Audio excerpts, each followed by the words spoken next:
Hello students, ये development chapter का third part है और लास्ट पार्ट है। इस वीडियो में हम सेकंड पार्ट से आगे का थोड़ा सा टॉपिक पढ़ेंगे। तो नेक्स्ट टॉपिक है हमारा पब्लिक फैसिलिटीज़।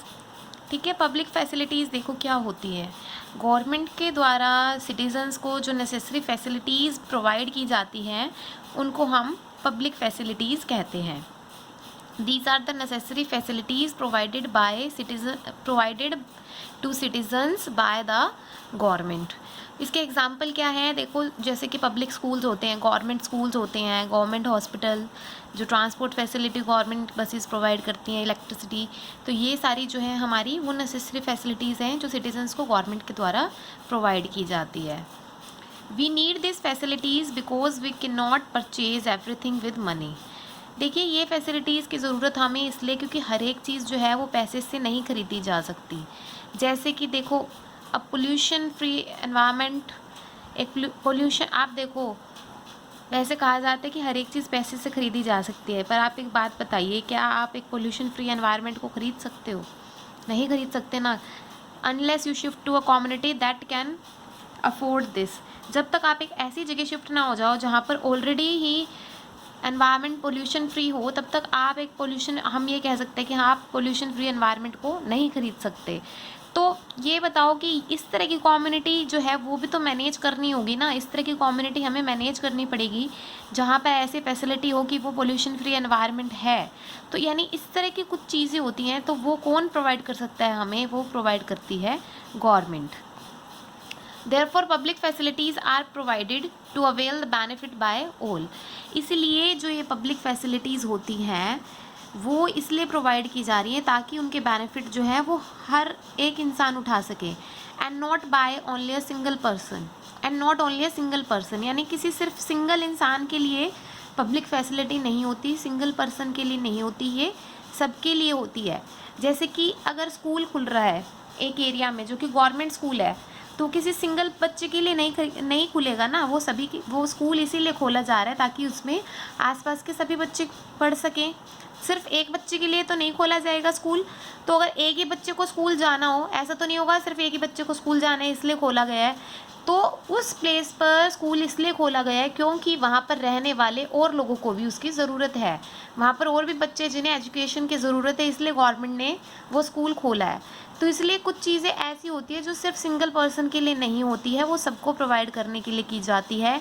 अगर एक ही बच्चे को स्कूल जाना है तो उसके लिए स्कूल नहीं खोला जा रहा है। तो सबकी बेनिफिट के लिए जो प्रोवाइड की जाती हैं वो होती हैं पब्लिक फैसिलिटीज़। तो एक एग्जांपल देखिए यहाँ पे, Kerala has low infant mortality rate and high literacy rate. Kerala जो हमारी स्टेट है वहाँ पर इन्फेंट मोर्टेलिटी रेट जो है वो कम है। ठीक है, यानी 1 साल की उम्र दर के जो बच्चे हैं उनकी जो डेथ है वो बहुत कम होती है। और साक्षरता रेट जो है वहाँ पे, साक्षरता दर वहाँ पे ज़्यादा है। क्यों है ऐसा? इसका कारण क्या है? Because it has adequate provision of basic health and educational facilities. इसका क्या कारण है? क्योंकि केरला में जो गवर्नमेंट फैसिलिटीज़ हैं, जो पब्लिक फैसिलिटीज़ हैं, उनका एडुकेट प्रोविज़न है, मतलब कि वो बहुत अच्छे से प्रोवाइड की जा रही है। जितनी वहाँ पर ज़रूरत है उतनी वहाँ पर आराम से प्रोवाइड की जा रही है ये बेसिक फैसिलिटीज़। वहाँ पर जो है बहुत अच्छे हेल्थ सेंटर्स हैं, एजुकेशन वहाँ पर अच्छी प्रोवाइड की जा रही है। तो ये कारण है कि केरला का इन्फेंट मोर्टेलिटी रेट कम है और लिटरेसी रेट हाई है। तो यानी वहाँ पर ये पब्लिक फैसिलिटीज़ जब प्रोवाइड की गई, उसी का कारण केरला की डेवलपमेंट हुई ना। तो पब्लिक फैसिलिटीज़ का डेवलपमेंट में ये रोल होता है। नेक्स्ट टॉपिक देखिए, बॉडी मास इंडेक्स। ठीक है, बॉडी मास इंडेक्स देखिए, BMI क्या होता है ये? तो it is a method to find out nourishment in children. ये एक मेथड होता है बच्चों में नरिशमेंट को फाइंड करने का, कि बच्चे जो हैं वो कितने नरिश हैं, वो अंडर नरिश तो नहीं है या फिर वो ओवरवेट तो नहीं है, यानी कुपोषित बच्चे तो नहीं है, उनमें पोषण कितना है। बच्चों में पोषण फाइंड आउट करने का ये एक मेथड है। तो ये कैलकुलेट किया जाता है जो BMI होता है। तो BMI की कैलकुलेशन कैसे होती है देखिए, वेट बाय में हाइट का स्क्वायर होता है। तो वेट आप केजी में लेंगे, जितना भी आपका वेट होगा, और हाइट जो है वो मीटर में लिखी जाती है, और हाइट जो है हाइट का स्क्वायर कर देंगे हम, तो weight divide by height square. ये BMI की कैलकुलेशन मेथड है। तो इसके बाद जो आपका आंसर आएगा, देखिए आंसर जो है अगर वो 18.5 से लेस आता है, ठीक है, इसी रेंज में आंसर आएंगे हमारे, 18.5 से लेस आता है तो अंडर नरिश होगा, और 25 से अगर ऊपर आता है तो फिर वो बच्चा ओवरवेट होगा। तो इस तरह से बच्चों में जो है वो नरिशमेंट फाइंड की जाती है। ये BMI का मेथड है। नेक्स्ट टॉपिक देखेंगे। नेक्स्ट देखिए सस्टेनेबिलिटी ऑफ डेवलपमेंट। इसको हम सस्टेनेबल डेवलपमेंट भी कहते हैं। तो सस्टेनेबल डेवलपमेंट क्या होती है? एक्चुअली ये टॉपिक जो है आपका जियोग्राफी के चैप्टर 1 में भी आ चुका है, सस्टेनेबल डेवलपमेंट, पर यहाँ इकोनॉमिक्स चैप्टर 1 में भी है, तो हम एक बार फिर से इसको रिवाइज कर लेते हैं। It means to use the resources judiciously, that is in such a way that you can fulfill today's needs without harming or endangering the needs of future generations। देखिए सस्टेनेबल डेवलपमेंट का क्या मतलब होता है कि रिसोर्सेज को इस तरह से यूज़ करना कि आप अपनी आज की ज़रूरतों को तो पूरा कर पा रहे हैं, लेकिन जो फ्यूचर की जनरेशन की ज़रूरतें हैं उनको हानि पहुंचाए बिना अगर आप आज की ज़रूरतों को पूरा करते हैं तो उसको हम सस्टेनेबल डेवलपमेंट कहते हैं। मतलब कि अगर आप चीज़ों को तरीके से यूज़ करें, आप रिसोर्सेज को तरीके से यूज़ करें, उन्हें ओवर यूज़ ना करें, उनका ओवर यूटिलाइजेशन ना करें, ठीक है, उन्हें वेस्ट ना करें, रिसाइकिल करें, रीयूज़ करें, तो इन तरीक़ों से जो है हम सस्टेनेबल डेवलपमेंट को अचीव कर सकते हैं। इससे आने वाली जो फ्यूचर जनरेशन्स हैं उनको स्कैर्सिटी ऑफ रिसोर्सेज फेस नहीं करनी पड़ेगी। तो आगे देखिए non renewable resources should be used cautiously.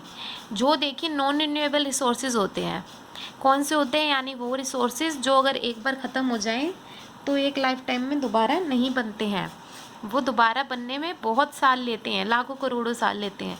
तो वो जो रिसोर्सेज होते हैं उन्हें हम नॉन रिन्यूएबल रिसोर्सेज कहते हैं।